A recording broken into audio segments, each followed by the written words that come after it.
मैं बहुत भूखा हूँ कौवी, मुझे कुछ खाने के लिए दे दो। मेरे पास कुछ भी नहीं है तुझे देने के लिए, चल भाग यहाँ से। आ गया है सुबह सुबह मांगने के लिए, मेरे पास थोड़ा भोजन है उसे मैं खाऊंगी। ये सुनकर तो वो साधु उदास होकर वहाँ से चला जाता है। गोरी के पड़ोस में ही चिड़िया अपनी बेटी गुड़िया के साथ रहती थी। तभी वो साधु उसके घर के बाहर आता है और दरवाजा बजाता है। जब चिड़िया बाहर आती है तो साधु उससे कहता है, मैं बहुत भूखा हूँ चिड़िया बेटी, मुझे कुछ खाने के लिए दे दो। ये सुनकर तो वो चिड़िया सोच में पड़ जाती है। तब वो साधु कहता है, बेटी कोई बात नहीं, अगर तुम्हारे पास कुछ नहीं है मुझे देने के लिए तो मैं चला जाता हूँ। नहीं नहीं, ऐसी बात नहीं है, आप रुकिए, मैं आपके लिए भोजन लेकर आती हूँ। मम्मा, अगर आप ये भोजन उस साधु पक्षी को दे देंगी तो मम्मा हम क्या खाएंगे? नहीं गुड़िया बेटी, ऐसा मत बोलो, हम ऐसे किसी को भूखे थोड़ी ना भगा देंगे। जब वो हमसे भोजन मांग रहे हैं तो हमें तो ऊपर वाला और दे देगा। वो रानू तो फिर भोजन लाके उस साधु को दे देती है। तब वो साधु कहता है, बेटी खुश रहो, ऊपर वाला हमेशा तुम्हें खुश रखे और तुम्हें कभी किसी चीज की कमी ना होने दे। तुमने मुझ भूखे को भोजन दिया है। फिर इस तरह रानू और उसकी बेटी गुड़िया उस रात भूखी ही सो जाती हैं। फिर अगली सुबह हो जाती है। रानू चिड़िया लकड़ियाँ काटने के लिए जाने वाली थी कि तभी वहाँ कौवी आ जाती है। कौवी बहुत ही ज्यादा लालची और दुष्ट कौवी थी। चिड़िया, आज मैं भी तुम्हारे साथ लकड़ियाँ काटने के लिए चलूंगी। गोरी, तुम वहाँ जाके काम तो करती नहीं हो, उल्टा मुझे ही तंग करती हो।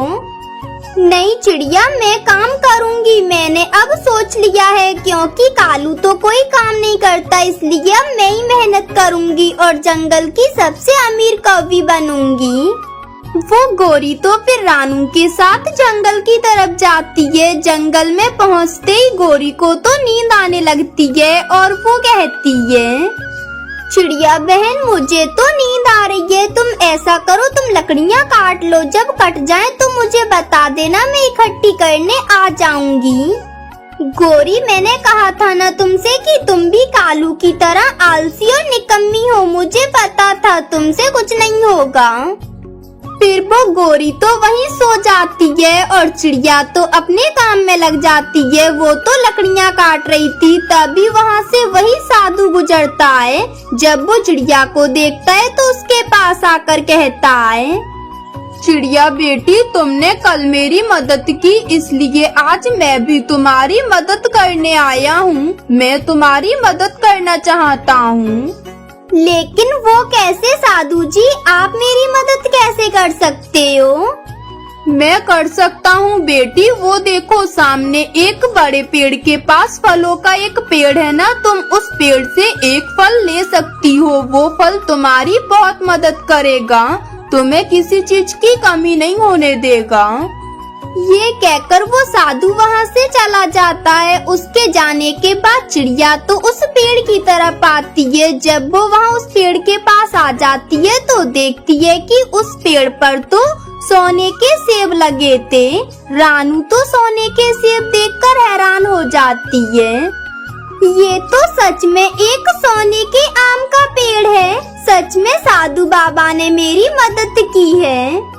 वो रानू तो फिर एक सोने का सेब तोड़ लेती है और कहती है, मेरे लिए तो ये एक ही सोने का सेब काफी है, इससे मेरी पूरी जिंदगी गुजर जाएगी और मैं खुश रहूंगी।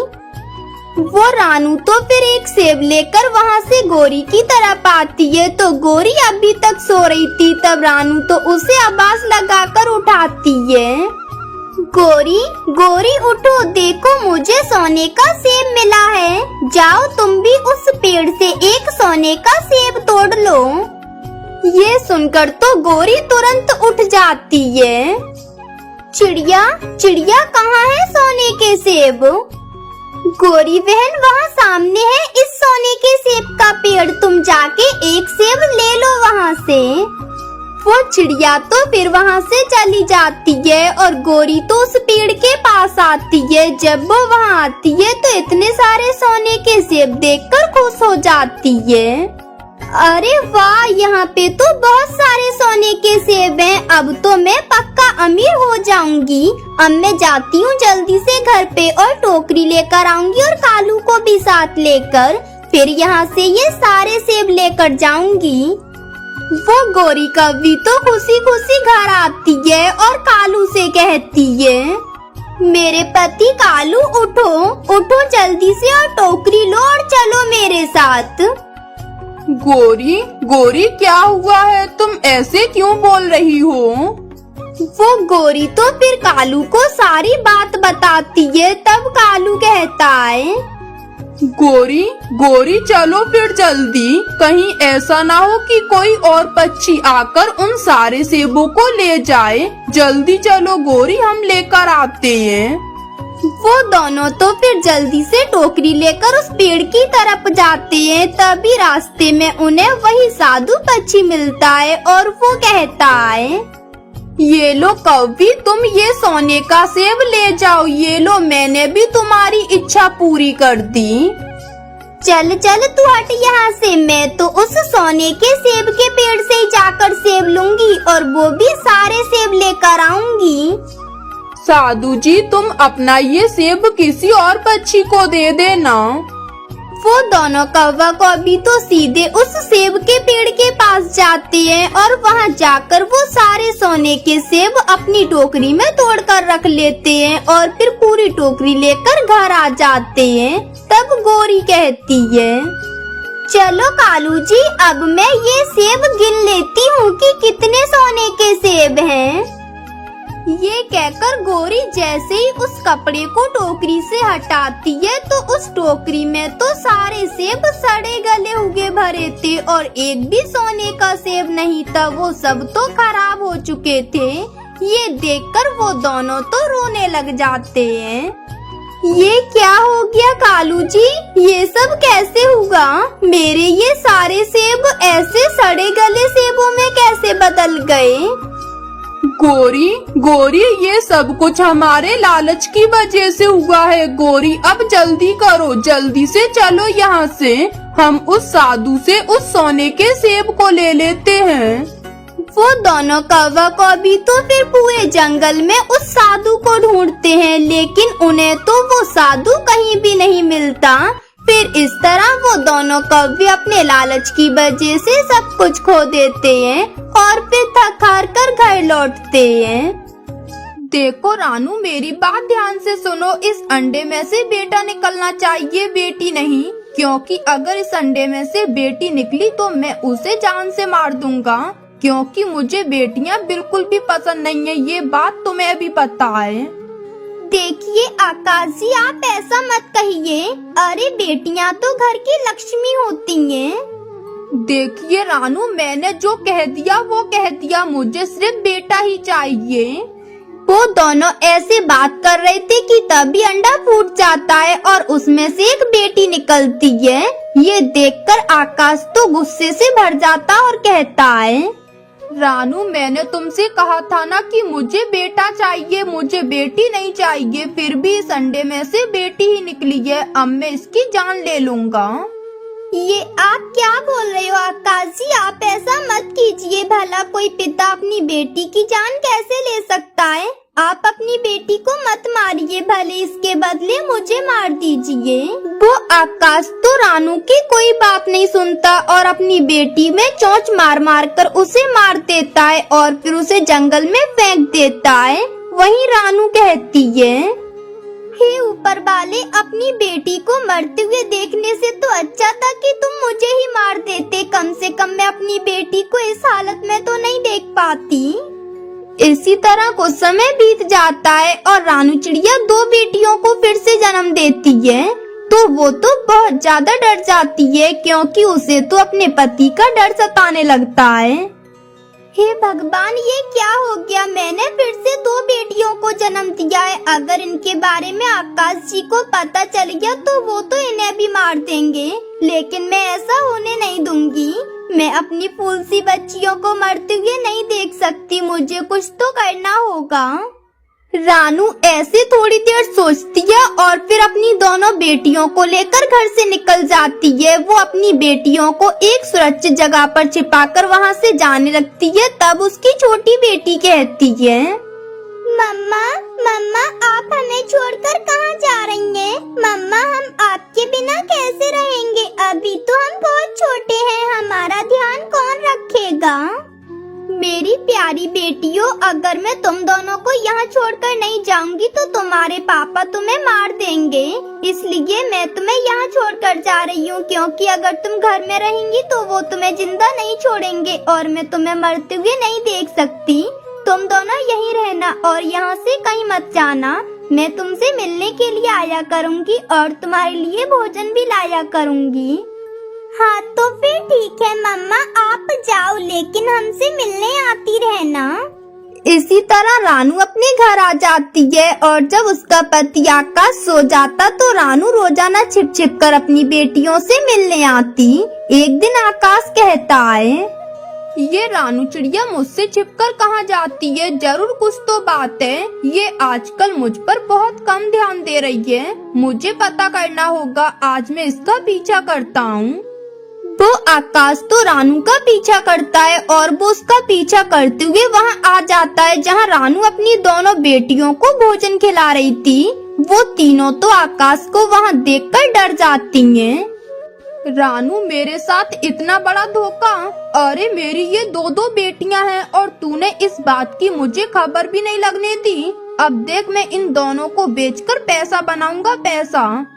नहीं नहीं आकाश जी, ऐसा मत कीजिए, इन्हें छोड़ दीजिए। भगवान के लिए इन्हें मत बेचिए। मेरी ये 2 ही बेटी हैं बस।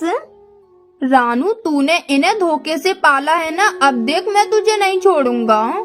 ये कहकर आकाश तो रानू को बुरी तरह मारने लगता है। पापा पापा छोड़ दो, मम्मा को मत मारो, उनकी लग रही होगी। प्लीज पापा छोड़ दो मम्मा को। वो आकाश तो किसी की नहीं सुनता और रानू को मारता रहता है। वो उसे बुरी तरह घायल कर देता है और फिर अपनी दोनों बेटियों को शिकारी चील के पास ले जाता है। तब वो शिकारी चील तो उन्हें देखकर खुश हो जाती है। अरे वाह, ये चिड़िया की दोनों बच्चियां तो बहुत सुंदर हैं और ये तो बहुत अच्छी लग रही हैं। इनका मांस भी बड़ा नरम होगा। चील जी, ये दोनों बेटियां मेरी हैं। अगर तुम इन्हें खरीदना चाहती हो तो खरीद लो और इनके बदले मुझे बहुत सारे पैसे दे दो। क्या तुम इन्हें बेचने आई हो? फिर तो बहुत अच्छी बात है। ये लो तुम अपने पैसे और इन दोनों को यहीं छोड़ जाओ। वो आकाश तो पैसे लेकर बहुत खुश हो जाता है और वो पैसे लेकर जाने लगता है कि तब उसकी बेटी कहती है, पापा पापा हमें यहाँ छोड़कर मत जाइए, ये चील हमें खा जाएगी। पापा प्लीज हमें अपने साथ लेकर चलिए, हमें यहाँ मत छोड़िए।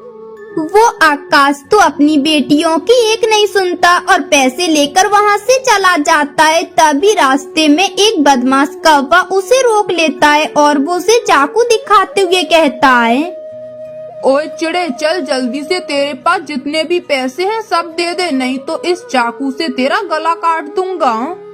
नहीं नहीं, मैं तुम्हें ये पैसे नहीं दूंगा, मुझे जाने दो। ये पैसे मैं अपनी बेटियों को बेचकर लाया हूँ। लगता है तू ऐसे नहीं मानेगा, रुक मैं अभी बताता हूँ तुझे। वो बदमाश कौवा फिर आकाश से उन पैसों को छीनने लगता है। तभी उस बदमाश कौवे का चाकू आकाश में लग जाता है और आकाश तो वहीं मर जाता है और वो बदमाश कौवा पैसे लेकर भाग जाता है। वहीं दूसरी तरफ रानू चिड़िया भी घायल अवस्था में उठती है तो वो इधर उधर देखकर कहती है, मेरी बेटियाँ कहाँ हैं? मेरी बेटियों कहाँ हो तुम दोनों? वो रानू तो फिर अपनी बेटियों को ढूंढने के लिए जाती है। वहीं दूसरी तरफ वो चील तो रानू की बेटियों को खाने वाली थी। तब रानू की बेटी कहती है, हमें छोड़ दो चील आंटी, हमें मत खाओ, हमें छोड़ दो, हमें अपने घर जाने दो। रानू चिड़िया को अपनी बेटियों की आवाज सुनाई दे जाती है। तब वो उस गुफा में आ जाती है और चील से कहती है, मेरी बेटियों को छोड़ दो चील दी, इन्हें कुछ मत करना, आप चाहे मुझे खा लो लेकिन मेरी बेटियों को छोड़ दो। नहीं नहीं चिड़िया, आज मैं तेरी बेटियों को नहीं छोड़ूंगी। अरे मैंने पैसे देकर खरीदा इन्हें, ऐसे कैसे छोड़ दूंगी? तू जा यहाँ से, मैं तो आज ने खाकर ही मानूंगी। वो चिड़िया तो ये सुनकर बहुत ज्यादा गुस्से में आ जाती है। तब वो उस चील के साथ भिड़ जाती है और उस चील को मारती है। चिड़िया बहुत घायल थी, इसलिए वो उस चील से लड़ नहीं पा रही थी, लेकिन वो अपनी बेटियों का सोचकर किसी तरह उस चील को मार गिराती है, लेकिन वो खुद भी गिर जाती है।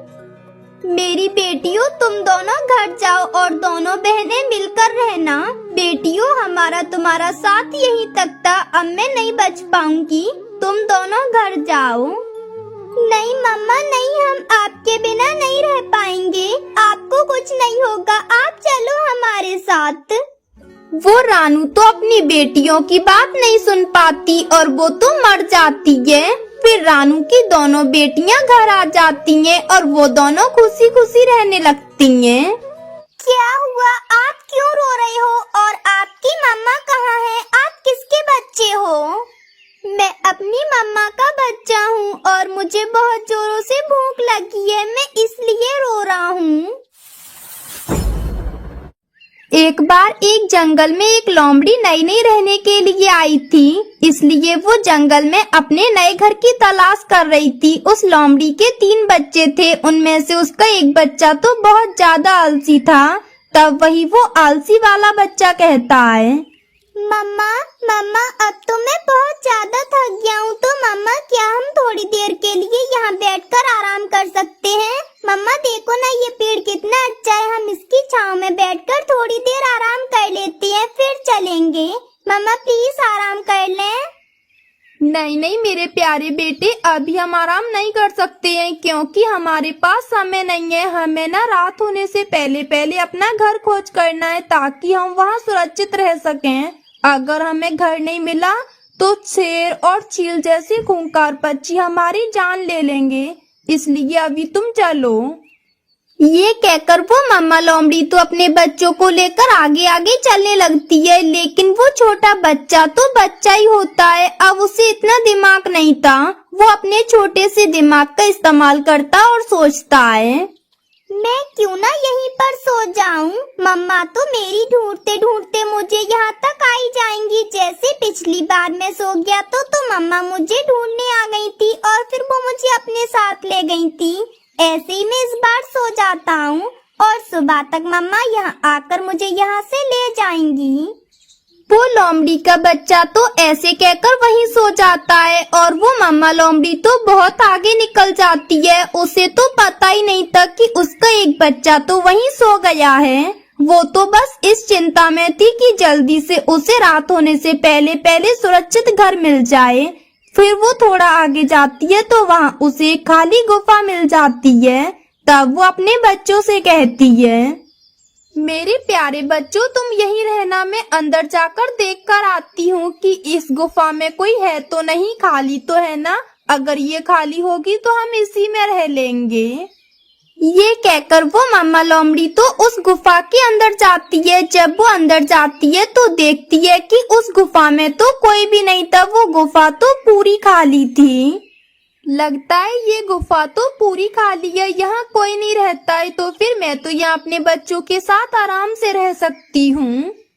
ये कहकर वो मम्मा लोमड़ी बाहर आती है और कहती है, अरे अरे बच्चों, सीनू कहाँ है? तुम दोनों इधर हो तो वो कहाँ है? कहाँ रह गया वो? लोमड़ी के दोनों बच्चे तो खामोश थे, क्योंकि उन्हें तो पता ही नहीं था कि उनका भाई कहाँ है। फिर वो लोमड़ी अपने बच्चों को अंदर लेकर आती है और वो कहती है, जरूर सीनू कहीं रास्ते में सो गया होगा। वो इतना ज्यादा शरारती हो गया है कि कुछ पूछो ही मत। बहुत आलसी होता जा रहा है, ना जाने इसका क्या होगा। बच्चों तुम दोनों यहीं रुको, मैं उसे ढूंढ कर लाती हूँ। वो मम्मा लोमड़ी तो फिर अपने बेटे को ढूंढने के लिए जाती है, परंतु उसका बेटा तो झाड़ियों के पीछे छिपा हुआ आराम से सो रहा था, जिस वजह से वो लोमड़ी तो उसे देख नहीं पाती और वापस गुफा की तरफ चली जाती है। तब वो गुफा में पहुंचकर कहती है, बच्चों तुम्हारा भाई तो कहीं नहीं मिला, मैं उसे सब जगह ढूंढ कर आई हूँ। और बच्चों मैं तुम्हारे लिए भोजन भी नहीं लेकर आ पाई हूँ, मुझे माफ कर देना। मैं सुबह फिर से तुम्हारे भाई को ढूंढने जाऊंगी, शायद वो मुझे सुबह मिल जाए। वहीं दूसरी तरफ उस लोमड़ी का बच्चा आराम से सो रहा था। सुबह हो जाती है तब वो उठ जाता है और उसे बहुत जोरों से भूख लगती है, तो वो कहता है, मम्मा मम्मा आप कहाँ हो? मम्मा मुझे बहुत जोरों की भूख लग रही है, मम्मा आप कहाँ हो? वो लोमड़ी का बच्चा ऐसे रो रहा था कि तभी वहाँ पर गुड़िया और कुकू आ जाते हैं। तब वो दोनों वहाँ आकर उससे कहते हैं, क्या हुआ? आप क्यों रो रहे हो? और आपकी मम्मा कहाँ है? आप किसके बच्चे हो? मैं अपनी मम्मा का बच्चा हूँ और मुझे बहुत जोरों से भूख लगी है, मैं इसलिए रो रहा हूँ। अरे छोटे बच्चे, तो तुम ऐसा करो, रो मत, तुम हमारे साथ हमारे घर चलो, हमारी मम्मा तुम्हें मीठा भोजन खिलाएंगी। ये कहकर वो दोनों बच्चे उस लोमड़ी के बच्चे को अपने घर ले आते हैं। तब वहाँ उनकी मम्मा उनसे कहती है, अरे अरे बच्चों, तुम दोनों इस बच्चे को यहाँ क्यों ले आए हो? मम्मा मम्मा ये बच्चा बहुत भूखा है, आप इसे कुछ खाने के लिए दे दो। हाँ हाँ ठीक है गुड़िया, मैं अभी इसे कुछ खाने के लिए देती हूँ। मम्मा चिड़िया तो उसे मीठा मीठा आम खाने को देती है। वो आम तो उसे बहुत अच्छा लगता है। जब वो आम खा लेता है तो कहता है, अरे आंटी, ये आपने मुझे क्या खिलाया है? ये तो बहुत ज्यादा स्वादिष्ट था, इसे खाकर तो मुझे बहुत अच्छा लगा। बच्चे, ये मीठा आम था, इसे आम बोलते हैं। और बेटा तुम बिल्कुल चिंता मत करना, मैं तुम्हें सही सलामत तुम्हारी मम्मा के पास छोड़कर आऊंगी। मैं तुमसे वादा करती हूँ, मैं ढूंढूंगी तुम्हारी मम्मा को। आंटी आंटी, क्या आप सच में मुझे मेरी मम्मा से मिलवा दोगी? हाँ हाँ बेटा, मैं तुमसे वादा करती हूँ, मैं तुम्हें तुम्हारी मम्मा से जरूर मिलवा दूंगी। गुड़िया और कुकू बेटे, तुम यहीं रहना और इसका ध्यान रखना। इसकी मम्मा जरूर इसे बाहर ढूंढ रही होगी, तो मैं उससे ढूंढ कर लाती हूँ।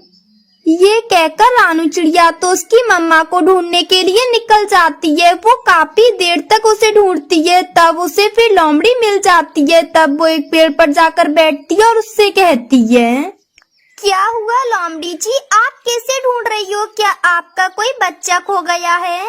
हाँ चिड़िया, मेरा एक बेटा खो गया है, उसका नाम सीनू है। मैं उसे बहुत देर से ढूंढ रही हूँ, लेकिन वो मुझे नहीं मिल रहा। वो कल रात से ही खो गया है और वो बहुत ज्यादा आलसी है, पता नहीं कहाँ चला गया है वो। लोमड़ी जी आप चिंता मत करो, आपका बेटा मेरे घर पे है और वो बिल्कुल सुरक्षित है और मैं आप ही को ढूंढने के लिए यहाँ आई थी। चिड़िया, क्या तुम सच कह रही हो? सच में मेरा बेटा तुम्हारे घर पे है? कहीं तुम मुझसे झूठ तो नहीं बोल रही हो? हाँ लोमड़ी जी, मैं सच कह रही हूँ। आप चलो मेरे साथ मेरे घर पर, फिर आप खुद ही देख लेना।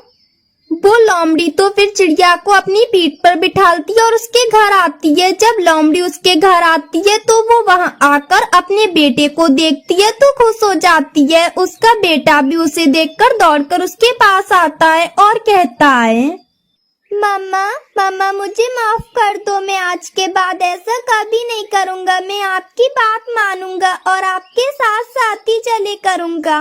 मैं आज के बाद ऐसा कभी नहीं करूँगा।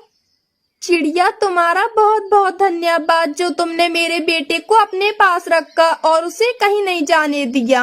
मैं तुम्हारा ये एहसान कभी नहीं भूलूंगी। अच्छा, मैं चलती हूँ। वो लोमड़ी तो ये कहकर फिर अपने बेटे को अपनी गुफा की तरफ ले जाती है।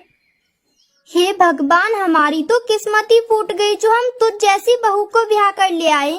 अरे ना तो रोटी गोल बनी और ना ही सब्जी में स्वाद है। तेरी माँ ने तुझे खाना बनाना भी नहीं सिखाया, जो इतना बुरा खाना बना कर लाई है तू। माँ जी, आप ऐसा मत कहिए। मेरे माता पिता तो मुझे बचपन में ही छोड़कर चले गए थे। एक हादसे में उनकी मौत हो गई थी। उसके बाद से मेरे पापा के दोस्त ने मुझे पाला है। उन्होंने मुझे जितना कुछ सिखाया मैं सीख गई। अब धीरे धीरे और भी सीख जाऊंगी। करमजली नास मीठी, मैं ऐसा खाना खाऊंगी? अरे रोटियां कच्ची हैं, सब्जी भी जली हुई है। तू निकल जा मेरे घर से। अब मैं तुझे अपने घर में नहीं रख सकती हूँ। ये कहकर रानू की सास उसे धक्के मारकर घर से निकाल देती है। तब रानू रोते हुए कहती है, माँ जी प्लीज मुझे घर से मत निकालो। मैं अब अच्छा खाना बनाना सीख जाऊंगी। प्लीज माँ जी मुझे मत निकालो। मैंने कहा तू जा यहाँ से, और किसने तुझे पाला है उसी से जाकर खाना बनाना सीखना, तब मेरे घर आना, समझी? ये कहकर रानू की सास घर का दरवाजा बंद कर लेती है। रानू के पास तो पैसे भी नहीं थे कि वो अपने पिता के दोस्त के घर जा सके, इसलिए वो उड़ती हुई जाती है। उसके पिता के दोस्त का घर दूसरे जंगल था।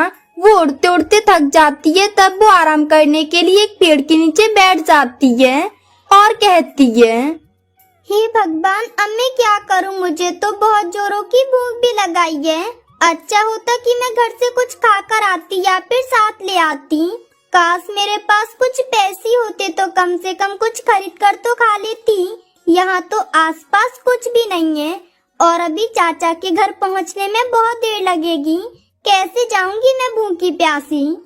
रानू अभी इतना कहती है कि तभी उसके सामने खाने की थाली और एक नोटों की गड्डी आ जाती है, जिसे देखकर वो कहती है, ये क्या? यहाँ पर तो अभी कुछ भी नहीं था और ये अचानक से पैसे और खाना कहाँ से आ गया? रानू ऐसा कहती है तभी जिस पेड़ के नीचे वो बैठी थी वो पेड़ बोलता है, चिड़िया बेटी, ये पैसे और ये खाना मैंने दिया है तुम्हें।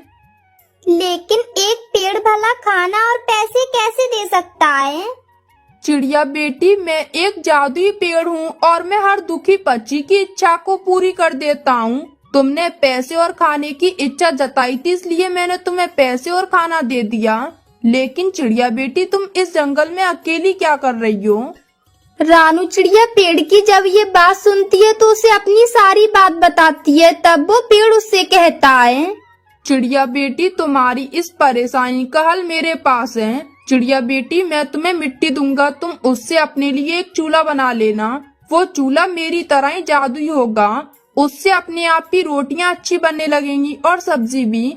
बस तुम उसके सामने अपनी इच्छा बोल देना और सारी चीजें खुद बनकर तैयार हो जाएंगी। रानू तो खुश हो जाती है और फिर खुशी खुशी पेट भर के भोजन खाती है। तब वो पेड़ उसे मिट्टी दे देता है। रानू वो मिट्टी लेकर अपने ससुराल वापस जाने लगती है। तब रास्ते में वो एक पेड़ की डाल पर बैठती है और सोचती है, मैं अगर अभी अपने ससुराल जाऊंगी तो माँ जी मुझे घर के अंदर पैर भी नहीं रखने देंगी। तो क्यों ना मैं अभी अपने कबूतर चाचा के घर पर ही चली जाऊं। कुछ दिन वहाँ रह लूंगी और वहाँ जादुई चूल्हा भी बनवा लूंगी। फिर कुछ दिन बाद मैं अपने ससुराल आ जाऊंगी और माँ जी से बोल दूंगी कि मैंने खाना बनाना सीख लिया है। ये सोचकर रानू चिड़िया कुछ ही देर में अपने चाचा चाची के घर आ जाती है। जब वो घर आती है तो अपने चाचा चाची को सारी बात बता देती है। तब उसकी चाची कहती है, रानू, तुम इस मिट्टी से जादुई चूल्हा बनवा लेना।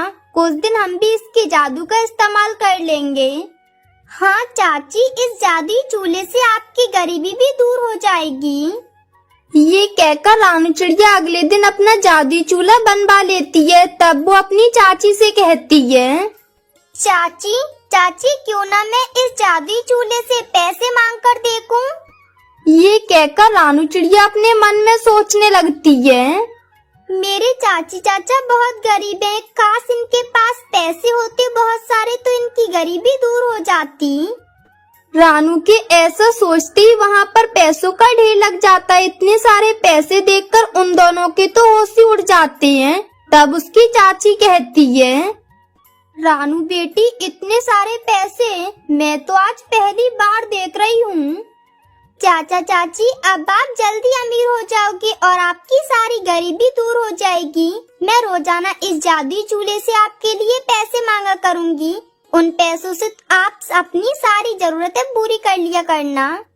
रानू बेटी, अब तेरी वजह से हमारे ये दुख भरे दिन सब खत्म हो जाएंगे और हमारी गरीबी चली जाएगी और हम अमीर हो जाएंगे। रानू चिड़िया इस तरह रोजाना उस जादुई चूल्हे से बहुत सारे पैसे मांगती और वो सारे पैसे अपने चाचा चाची को दे देती। इस तरह कुछ ही दिनों में वो लोग बहुत अमीर हो जाते हैं। एक दिन रानू कहती है, मैं क्या कह रही थी चाचा चाची कि अब मुझे यहाँ आए काफी दिन हो गए हैं, तो अब मुझे अपने ससुराल चले जाना चाहिए। ठीक है रानू बेटी, तुम चली जाओ, लेकिन वहाँ पर अपना और इस जादुई चूल्हे का अच्छे से ध्यान रखना। रानू चिड़िया ऐसे अपने चाचा चाची से मिलने के बाद अपने ससुराल आ जाती है। जब उसकी सास उसे वहाँ देखती है तो उससे कहती है, हाँ तो अब आई गई महारानी। इतने दिन अपने चाचा चाची के घर रहकर आई है, उन्होंने कुछ सिखाकर भेजा है या फिर नहीं? हाँ माँ जी, मैं घर का सारा काम सीख कर आई हूँ। मैं खाना बनाना और गोल रोटियाँ सब कुछ कर लूँगी अब मैं। तभी रानू की सास की नजर जो रानू थैले लेकर आई थी उन पर पड़ती है। तब वो पूछती है, रानू इस थैले में क्या लेकर आई है और ये क्या चीज है? पुट माँ जी, इसमें मेरे चाचा चाची ने आपके लिए सोने का हार और एक नेकलेस भेजा है। रानू चिड़िया वो सारा सामान निकालकर अपनी सास को दे देती है। जब उसकी सास उसे खोलकर देखती है तो वो तो हैरान हो जाती है। तब वो रानू से कहती है, अरे रानू, ये तो बहुत महंगा हार है और ये नेकलेस भी। इतने सारे पैसे तेरे चाचा चाची के पास कहाँ से आए? वो तो बहुत गरीब है ना। तभी रानू की सास की नजर रानू चिड़िया के पास में रखे चूल्हे पर पड़ती है। जब वो कहती है, अरे रानू, ये तो चूल्हा क्यों लेकर आई है? अरे हमारे घर पर चूल्हा नहीं था जो अपने मायके से चूल्हा भी उठा लाई। वो माँ जी, मैं इसी चूल्हे पर अच्छा खाना बना पाती हूँ और किसी पर नहीं बना पाती, इसलिए मैं अपने साथ ही ले आई इसे। अच्छा चल ठीक है, एक काम कर, तू ये सारा सामान रख दे और जल्दी से जाकर खाना बना ले, मुझे बहुत भूख लगी है। मैं तो अभी सब्र से थक कर आई हूँ, तो मुझसे खाना नहीं बनाया जाएगा, तो क्यों ना मैं जादुई चूल्हे से ही खाना मांग लूँ। ये सोचकर रानू चिड़िया उस चूल्हे को लेकर रसोई में आ जाती है और उसे जमीन पर रख देती है। तब कहती है, काश मेरे पास ढेर सारा स्वादिष्ट भोजन आ जाता, तो मुझे बनाना नहीं पड़ता।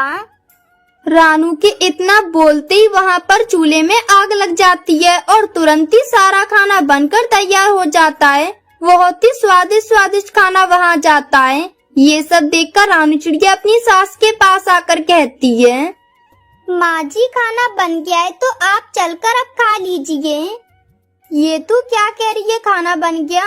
अरे ऐसे कैसे हो सकता है? पहले तो तूने इतनी जल्दी खाना कभी नहीं बनाया।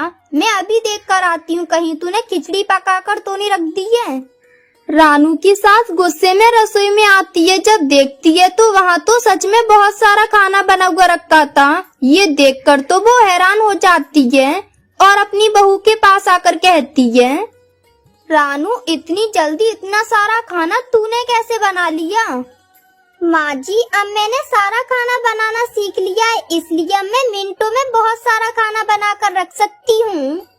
रानू की सास को अपनी आंखों पर विश्वास नहीं होता है। फिर वो अपनी बहू से खाना मंगाती है और उसमें से खाती है तो कहती है, बहू, सच में खाना तो तूने अच्छा बनाया है। वैसे घर से निकालने का एक फायदा तो हुआ कि तू खाना अच्छा बनाना सीख गई।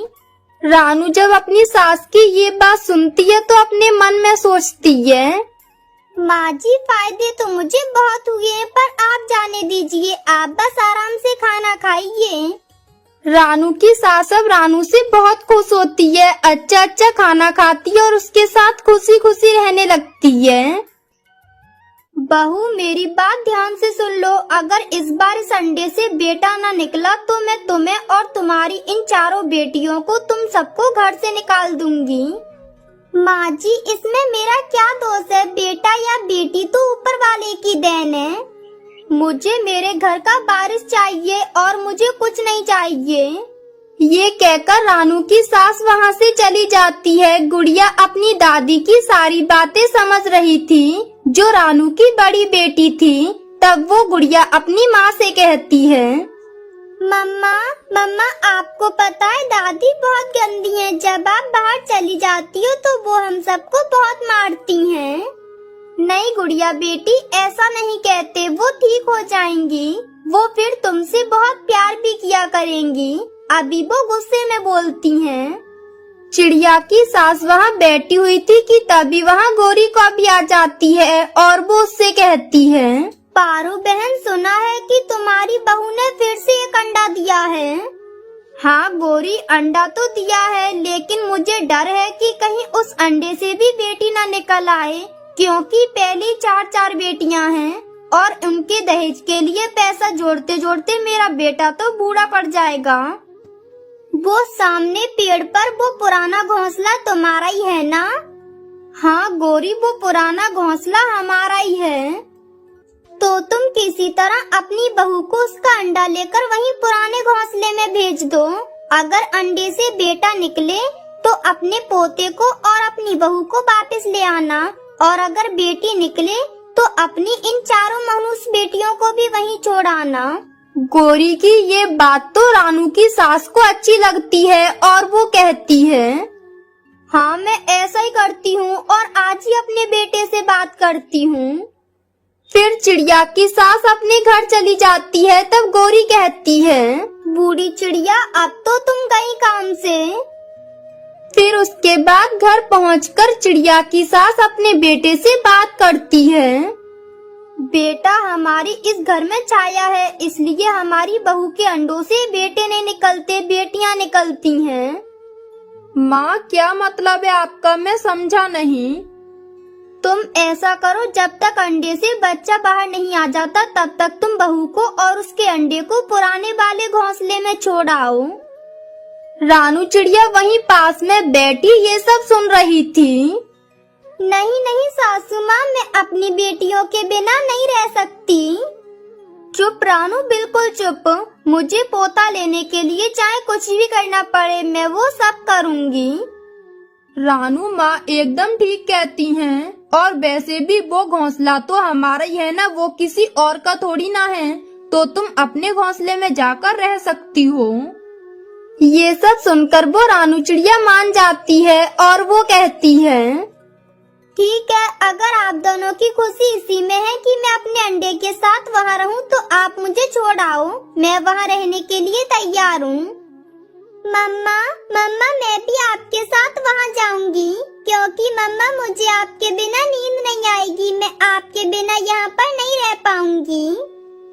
मेरी गुड़िया तो मेरे साथ रहेगी। गुड़िया बेटी, जब तुम्हारा भाई अंडे से बाहर आ जाएगा तो हम तुम्हारी माँ को और तुम्हारे भाई को सब मिलकर ले आएंगे। गुड़िया ये सुनकर तो खुश हो जाती है और फिर रानू चिड़िया और आकाश चिड़ा अपने अंडे को लेकर घर से निकल जाते हैं और वो जल्दी अपने पुराने वाले घोंसले के पास आ जाते हैं। वो घोंसला तो बहुत पुराना था। रानू चिड़िया अपने अंडे को घोंसले में रख लेती है और वहाँ बैठ जाती है और अपने पति से कहती है, गुड़िया के पापा, आप खुश है ना? मैं तो खुश हूँ, बस हमारे अंडे से एक बेटा निकल आए, फिर माँ जी भी खुश हो जाएंगी और वो तुम्हें राजी हो जाएंगी, क्योंकि उन्हें एक बेटा चाहिए। मैं तुम्हें भोजन दे आया करूँगा। सुनो गुड़िया के पापा, जब तक अंडे से बेटा बाहर नहीं आ जाता तब तक आप मेरी बेटियों को मुझसे मिलवा जाया करना, क्योंकि मुझे उनकी बहुत याद आएगी। फिर पापा चिड़िया बिना कुछ बोले वहाँ से चला जाता है। रात भी हो जाती है। रात को चारों बेटियां भोजन खाकर सो जाती हैं, लेकिन बड़ी बेटी गुड़िया तो अपनी मम्मा को याद करके रोए जा रही थी। वो घोंसले में बैठी रो रही थी। फिर उसका पापा उसे अपने पेट पर लिटा लेता है और उससे कहता है, गुड़िया मेरी प्यारी बेटी, चुप हो जाओ। क्या आप नहीं चाहती कि तुम्हारा भाई हो? फिर तुम उसके साथ खेलो। वो पापा, मुझे भाई के आने की बहुत खुशी है, मगर मुझे तो मम्मा की याद आ रही है। गुड़िया ऐसे लड़खड़ाती हुई आवाज में रोते हुए ऐसा बोलती है। तब उसका पापा उससे कहता है, गुड़िया बेटी, तो फिर तुम क्यों रो रही हो? 4-5 दिन बाद तुम्हारी मम्मा तुम्हारे भाई को लेकर यहाँ आ जाएंगी। फिर ऐसे अपने भाई का सुनकर गुड़िया चिड़िया अपने पापा के साथ लगकर सो जाती है। वहीं दूसरी तरफ रानू चिड़िया भी अपनी बेटियों को याद कर रही थी। वो अपने घोंसले में खामोश बैठी हुई थी। वो अपनी बेटियों को याद करके सारी रात सो भी नहीं पाती है। ऐसे ही कई दिन बीत जाते हैं और एक दिन चिड़िया का अंडा फूट जाता है और उसमें से एक बेटा निकलता है, जिसे देखकर चिड़िया बहुत खुश होती है। तभी वहाँ से एक तोता गुजरता है तो चिड़िया उसे अपने पास बुलाकर कहती है, मिठू तोते मेरी बात सुनो, मेरे घर जाओ और मेरी सास और मेरे पति को बता दो कि हमारे अंडे से बच्चा बाहर आ गया है। चिड़िया ये तो बताओ तुम्हारे अंडे से बेटा निकला है या फिर बेटी? तोते भैया मेरी सास और मेरे पति से कहना कि अंडे से बेटा निकला है, अब हमारे घर भी बेटा आ गया है। ये सुनकर तोता जल्दी से भागते हुए रानू के घर आता है और रानू की सास से कहता है, माँ जी जल्दी जाइए, आपका पोता आ गया है। आपकी बहू के अंडे से बेटा निकला है, जाकर जल्दी से उसे ले आइए। ये सुनकर तो बूढ़ी चिड़िया जैसे जवान हो गई थी, वो तोते से कहती है, अरे वाह मेरा पोता आ गया। फिर तोता वहाँ से चला जाता है और गुड़िया का पापा भी घर आ जाता है, जो किसी काम से बाहर गया हुआ था। तब उसकी माँ उससे कहती है, जल्दी चलो बेटा, अपने घर बेटा आ गया है। अरे मेरा पोता आ गया है, हमारी बहू के अंडे से बेटा निकला है। जल्दी चलो हम अपनी बहू को और अपने बेटे को ले आते हैं। ये सुनकर तो आकाश चिड़ा भी बहुत खुश होता है और वो कहता है, वाह माँ, ये तो बहुत खुशी की बात है कि हमारे घर भी बेटा आ गया है। गुड़िया बेटी, हम तुम्हारे भाई को और तुम्हारी माँ को लेने जा रहे हैं। तुम अपना और अपनी बहनों का ध्यान रखना, हम जल्दी वापस आ जाएंगे। ये कहकर वो दोनों माँ बेटे घर से निकल जाते हैं और जल्दी रानू के पास आ जाते हैं। तब रानू की सास रानू से कहती है, वाह रानू बहू, आज मैं तुझसे बहुत खुश हूँ क्योंकि आज तूने मेरी इच्छा को पूरा कर दिया है। मुझे बस एक पोता चाहिए था, वो तूने मुझे अब दे दिया है। चल अब तू जल्दी से घर चल, तेरी बेटियाँ भी तेरा इंतजार कर रही हैं। और हाँ, अब मैं तुझे कभी कोई बुरा भला शब्द भी नहीं बोलूँगी क्योंकि अब तो तूने मेरे घर का वारिस मुझे दे दिया है। चल अब तू जल्दी से बस घर चल। ये सुनकर तो रानू भी बहुत खुश होती है और फिर आकाश चिड़ा और उसकी माँ दोनों अपने बेटे को और अपनी बहू को घर ले आते हैं। फिर वो सभी मिलकर खुशी खुशी रहने लगते हैं। दोस्तों, ये थी आज की कहानी। और हाँ दोस्तों, इस कहानी से ये सीख मिलती है कि हमें कभी भी लालच नहीं करना चाहिए। और हाँ दोस्तों, आज का सवाल ये है कि उस साधु की मदद किसने की थी? अगर आपको पता है तो कमेंट बॉक्स में लिखकर जरूर बताएं। और अगर आप हमारे चैनल पे नए हो तो चैनल को कर दो सब्सक्राइब और हमारी वीडियो को कर दो लाइक। और हाँ दोस्तों, घंटी बजाना ना भूलना ताकि नई वीडियो आपके फोन की स्क्रीन पर हो। मिलती हूँ मैं आपको अगली वीडियो में, तब तक के लिए धन्यवाद।